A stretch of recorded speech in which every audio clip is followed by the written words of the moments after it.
Bismillahirrahmanirrahim. Assalamualaikum warahmatullahi wabarakatuh.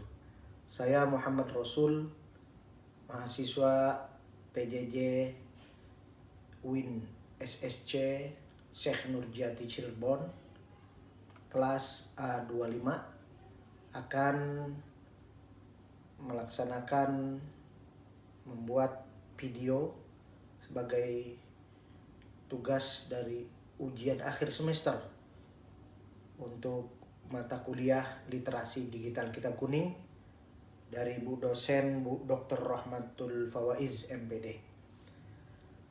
Yang pertama, apa itu literasi digital kitab kuning dan bagaimana sejarah perkembangannya? Literasi digital kitab kuning menurut kami adalah kitab kuning adalah kitab klasik milik Indonesia.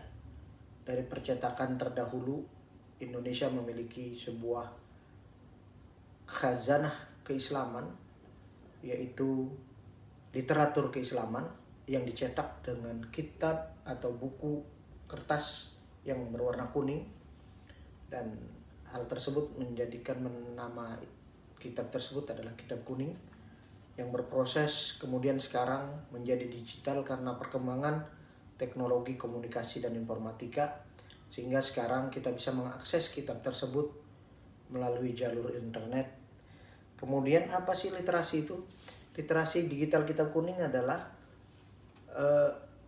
banyak literasi atau banyak sumber-sumber keagamaan, keilmuan dan lain sebagainya dari kitab kuning tersebut yang bisa digunakan dan dipakai kita dalam mengambil suatu hukum, mengambil suatu ilmu dari kitab kuning tersebut.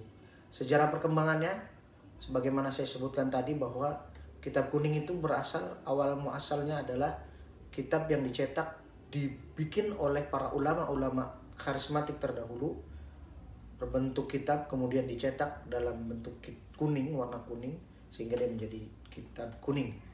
Dan sekarang bertransformasi menjadi digital dengan teknologi informasi dan komunikasi. Kemudian yang kedua, man arafa nafsahu faqad arafa rabbahu. Bagaimana kita memaknainya? Bahwasanya manusia ketika ingin mengetahui lebih dalam tentang Allah Subhanahu wa taala sang pencipta, maka manusia harus mengetahui jati dirinya. Man arafa nafsahu, barang siapa yang tahu dengan dirinya, faqad arafa rabbahu, maka dia akan mengetahui Tuhannya. Artinya Allah menciptakan diri dia, tangan, kaki, badan, mata, dan lain sebagainya, digunakan untuk beribadah, mendekatkan diri kepada Allah, untuk mencari hakikat sebenarnya kita beribadah itu, dan mencari jati diri kita untuk mengetahui tentang Allah Subhanahu wa taala. Maka kita harus betul-betul mengetahui hal tersebut. Man arafa nafsahu, harus tahu diri kita. Faqad arafa rabbahu, maka kita akan mengetahui Tuhan kita. Kemudian yang ketiga, bagaimana perjalanan iman, Islam dan ihsan bagi peradaban dunia. Iman adalah kepercayaan, Islam adalah keselamatan, ihsan adalah kebaikan. Hal ini kenapa menjadi pusat peradaban manusia? Karena dengan beriman, percaya kepada Allah Subhanahu wa taala, kemudian berislam, kemudian berbuat baik, peradaban ini akan dibentuk menjadi peradaban yang sempurna. Bagaimana Islam mengejarkan keimanan, keihsanan, kebaikan, dan lain sebagainya. Maka sudah semestinya iman, Islam, dan ihsan itu menjadi barometer tolak ukur peradaban manusia. Kemudian yang keempat, inna sholata tanha 'anil fahsya'i wal munkar. Sesungguhnya sholat itu mencegah perbuatan keji dan munkar. Bagaimana? Kenapa sekarang banyak kejahatan-kejahatan padahal mereka sholat? Ma'aksarul mukimin wa ma'aksarul musallin wa ma'aqallal mukimin. Berapa banyak orang yang mendirikan sholat, tapi sedikit orang yang melaksanakan sholat. Makanya ketika kita melaksanakan sholat dengan sebenarnya, kita akan mencegah dari perbuatan keji dan munkar. Kemudian yang terakhir, apa pengertian adab dan akhlak?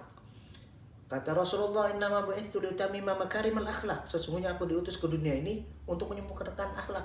Apa pengertiannya? Akhlak itu kepribadian, tata krama. Kalau kata orang Jawa, toto kromo, sopan santun, adat istiadat kita memiliki adalah adat istiadat budaya timur, bukan budaya barat. Maka kita menjadi orang berbudaya timur, beradab timur, kemudian beradabkan dari contoh baginda Nabi Muhammad SAW. Wa innaka la'ala khuluqin azim. Sesungguhnya Nabi Muhammad memiliki adab dan akhlak yang sangat teramat besar. Artinya agung, teramat hebat akhlak dan Rasulullah SAW. Maka pentingnya akhlak. Orang berilmu tanpa akhlak, orang berilmu tanpa adab, nonsen. Orang berilmu tanpa adab, dia akan menjadi orang yang menghancurkan bangsa. Tetapi orang yang beradab tanpa ilmu, itu juga nonsen.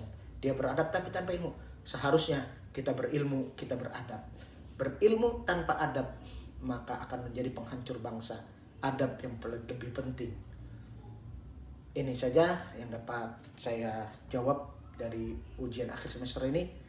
Mohon maaf Ibu dosen, Ibu Rahmatul Fawaiz, karena keterbatasan